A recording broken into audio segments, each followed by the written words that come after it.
So for everybody that's up, it's 9:33 Eastern Standard Time, 9:33 a.m.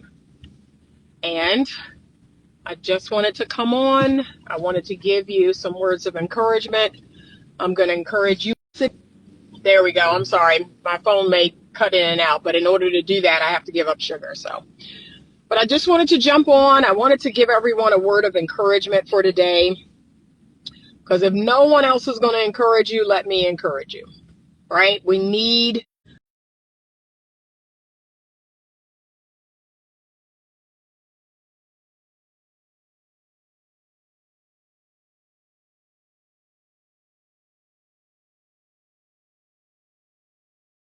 said, you know what? Let me do this. Let me do this for this morning. Let me bring something positive. Bring something hopeful. I may not have anything for you that's funny, but I do want to encourage you to not get bogged down in this 3D world. Okay? Don't get so bogged down. This thing. Sorry, this thing is going to cut out. I don't know why. There's certain spots that the connection will cut out. But that's why I, as a creator, I take breaks. I take breaks because I don't consume a lot of, online content, a little, not a whole lot. I am more or less a creator of online content. But even still, as a creator, I find myself getting bogged down in this 3D world. Okay, DB_FBB said, I be struggling with my pregnant girlfriend. Okay. Good morning, LeVar. Thank you. Yes. But I just want to encourage you that if you're not a spiritual person, so I happen to be a Christian, but I'm also a spiritual person. So I believe that there are no accidents. I believe that there are some things that we're just destined to go through, people we're destined to meet.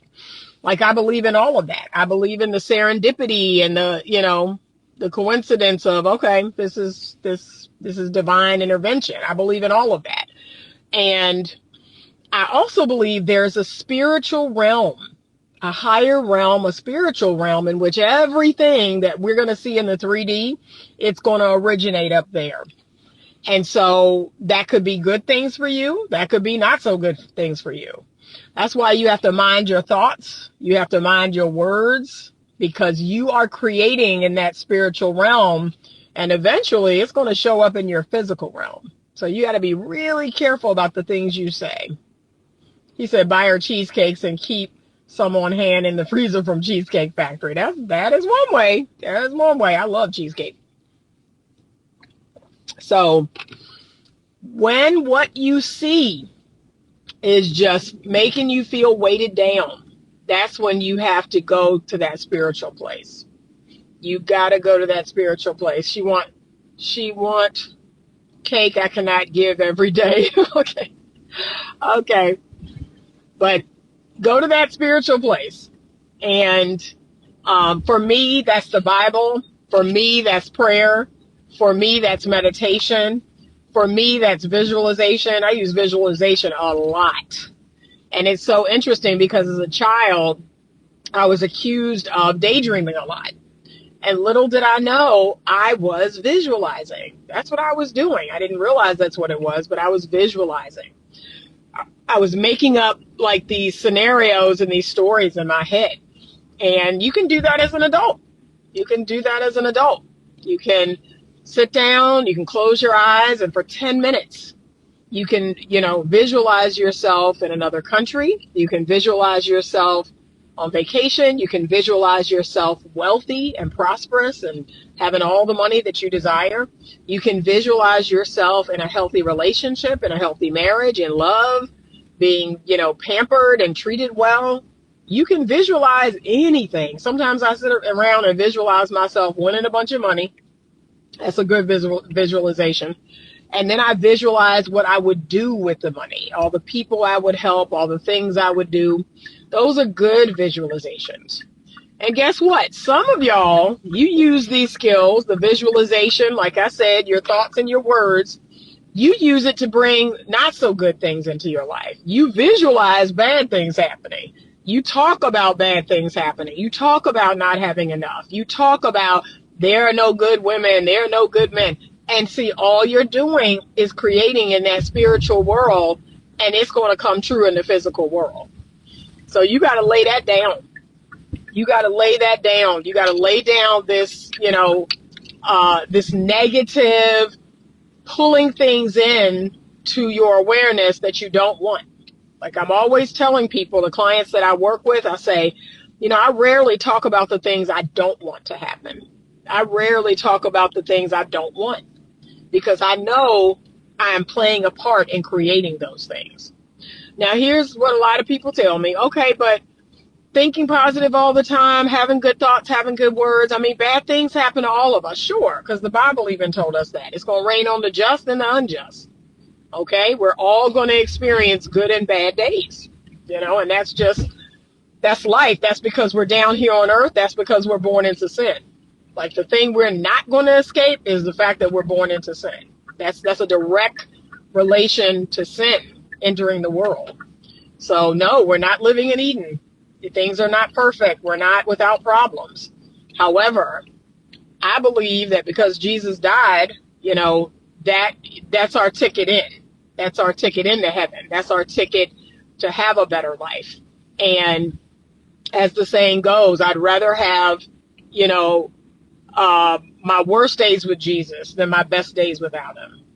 So be encouraged. So I have so many people lately that just, and vibrationally, we are in a tough spot right now. Vibrationally, energetically in the world, it's heavy. It's really heavy. And the heaviest place of all is online.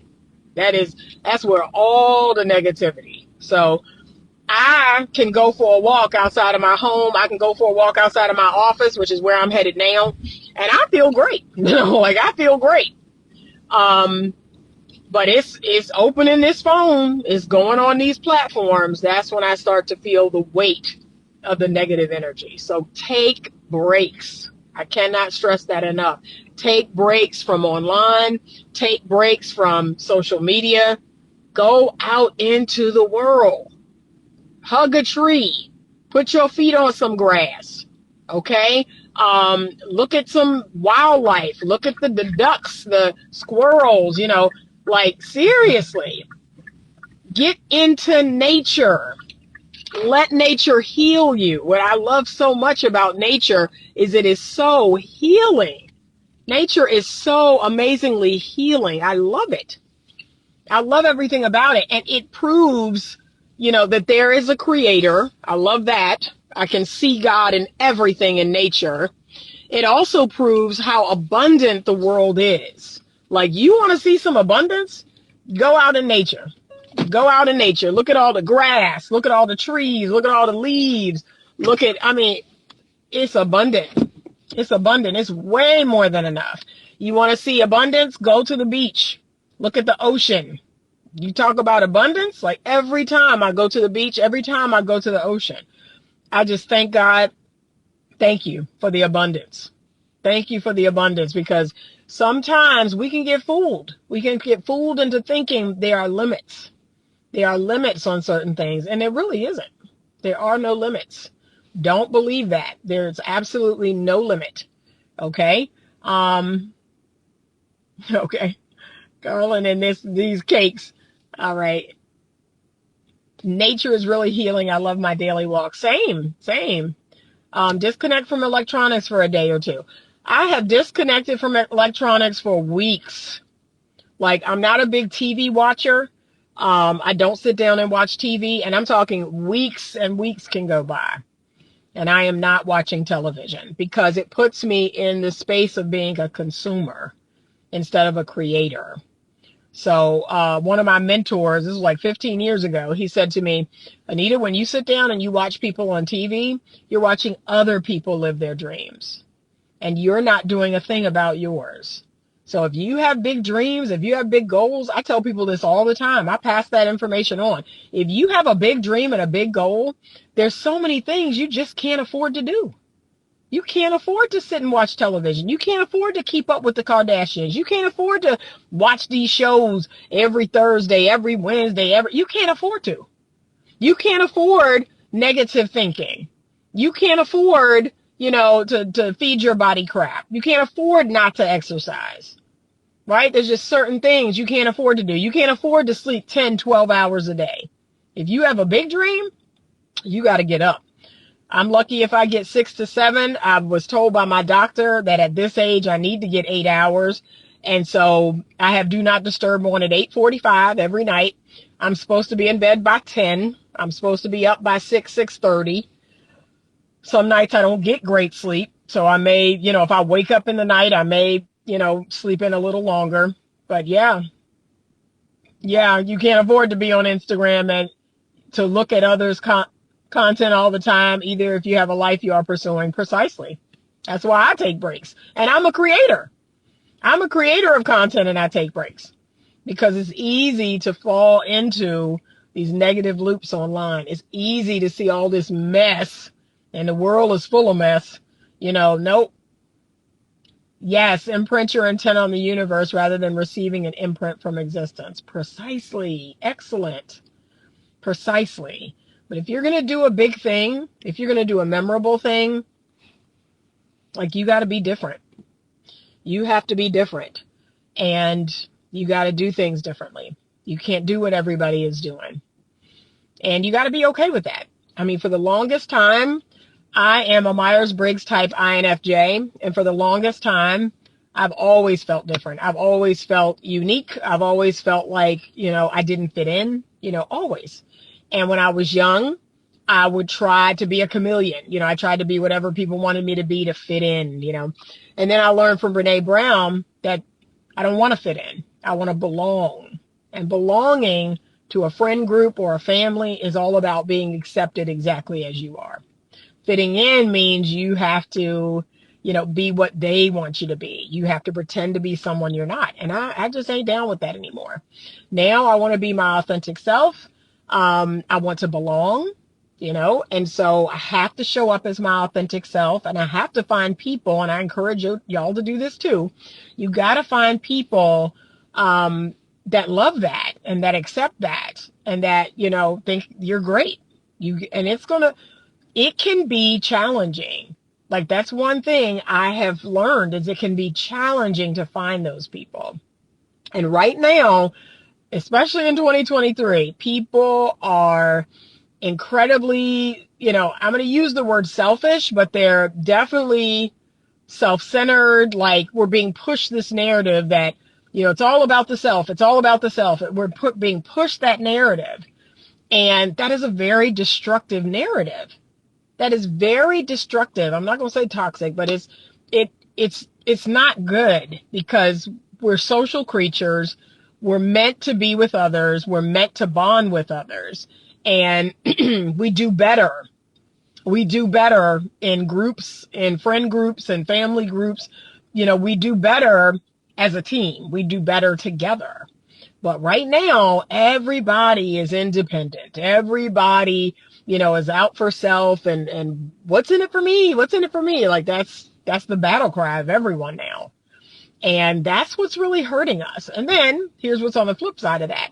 There's a loneliness epidemic. Of course there is, because it's all about you. It's all about you. It's not about, making connections with other people. It's not about deeply knowing other people and making connections with other people. And we're not just talking about romantic connections. There are people right now who don't even have adult friends. Like, they don't have adult friends. They don't have many acquaintances. Yeah, that's just sad to me. Like, I say to them, I have a couple of friends that I said, yeah, who's your emergency contact? And they'll say, a parent. Okay, if your parent was not here, who would be your emergency contact?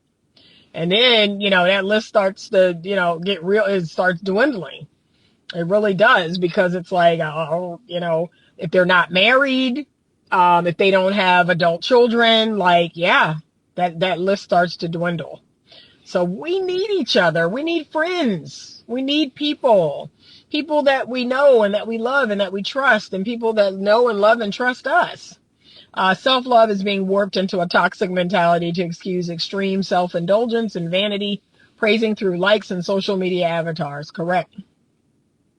Yeah, she said that's a dating red flag for me. No friends or village. Yeah, it is. It really is. It's telling you a lot. And it's also telling you that if you get with that person, they're going to want you to be their everything. And see, I don't play those games. I don't play those. You're my everything. No, no, that's too much. That's too much weight. That's too much. I can't carry that weight. I can't be your everything. I can be your whole lot of things, but I can't be your everything. So no, that's not healthy. And then I think this is also leading to people just being more avoidant. And I told you all in another live that avoidant people, fearful avoidant, dismissive avoidant people, they're running rampant. Like, I think that's most of the people out here in the dating pool. That's why we're having so much trouble, because these people are emotionally unavailable. These people are selfish, self-centered. They want the benefits of you without the responsibility of you. And that's a huge red flag. Anybody that wants to do relationship things without the relationship, that's a big red flag. That's a big no. You know, I had a man I went on a date with, and it was a lovely date. And when it was over, you know, we're walking out of the restaurant. We're walking through the mall because the restaurant's attached to like a mall. So we're walking through the mall, and he gonna reach out and grab my hand, and I'm like, I'm sorry. I'm sorry. Like, he's like, what? I was like, wow, this just feels like a relationship without, you know, feels like relationship things without the relationship, you know? And because I'm the type of person that, you know, I'm gonna be honest with you all, those gestures, they confuse me. Like, they just downright confuse me. They put me in a confusing headspace. And since I don't like being confused, I want to make things clear. I thrive on clarity. I thrive on clarity. I don't do well with men that don't know what they want, don't know who they are, don't know what they want for you, don't have any intention. Like, I run for the hills. Those men and I do not get along, because I admit it, I am easily confused. I am easily confused by your behavior and your words not matching. That just be confusing me. So I said, no, you know, we're just meeting. You're a lovely guy. You know, I like you. However, I believe that's something that we need to save for the relationship. Like, we're not in a relationship. So that's it. We're not in a relationship. And so walking hand in hand through the mall, you know, people would look at us and assume we're in a relationship. And I had this happen where people are like, oh, y'all are such an adorable couple. And we're on our first date. Y'all are so adorable. Oh my gosh. How did y'all meet? And how long have y'all been married? I've had people say this. I've had people say, yo, and it makes me feel away. It makes me feel away. Can I be honest? I be feeling away. I've had people mistake a guy that, you know, I was dating, but we weren't in anything, you know, exclusive or committed. And we've gone out and people say, oh, your husband. And when I tell y'all, I be stopped in my tracks. And I say, okay, now I'm confused. I'm confused. I'm easily confused. If how we showing up in front of these people is making them think we married, and yet the truth of the matter is we're not even exclusive, oh no, I'm confused. Like I tell people, I'm easily confused. I own it. I own it. No, something is out of whack. Something's wrong. Okay? Something don't feel right, because we're doing relationship things without the relationship. And I have a huge problem with that. So anyway, I'm going to get off of that. All right, let's see. Dua Bop says, should we divest from the black man? We can't let ourselves be held back from the weaker link in our community. We as black women have been carrying these men on our backs for too long. That is a personal decision you would have to make. Myself, I want the love and care and devotion and cherishing from a man. Period. It doesn't matter the ethnicity or race. I just want the love and care and devotion and cherishing from a man, a good man, a masculine man. That's it. So that's your personal choice. Now, if that came in the form of a black man, a Hispanic man, a white man, a Scottish man, an Irish man, an English man, a Indian man, an Asian man, it don't matter. But for me, it's not about his race or his ethnicity. It's how I'm treated. That's what it is for me. So that's your personal, yeah. What date would be appropriate for holding hands? Yeah. I mean, it would be you're exclusive. It would be you're committed. It would be you're engaged. It would be you're married, right? The other person knows what it is and you know what it is. But first date, second date, third date, you're not exclusive? No, I'm not doing that because again, I'm easily confused. So, you are dealing with weak men if you are carrying them. Agreed. Which number date would be appropriate to hold hands in your opinion? Exclusive. When you are exclusive with that man, because can we be honest? Holding hands releases oxytocin. It makes you think that person is your person. And if you've been on 3 dates and that man is not exclusively dating you, that's not your person. Holding hands releases oxytocin in women. So you can keep doing that if you want, just like y'all going around kissing everybody in their mouth.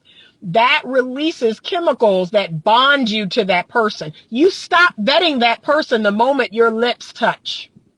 How about that? So you can do that if you want, but you're going to find yourself confused. But see, I know myself.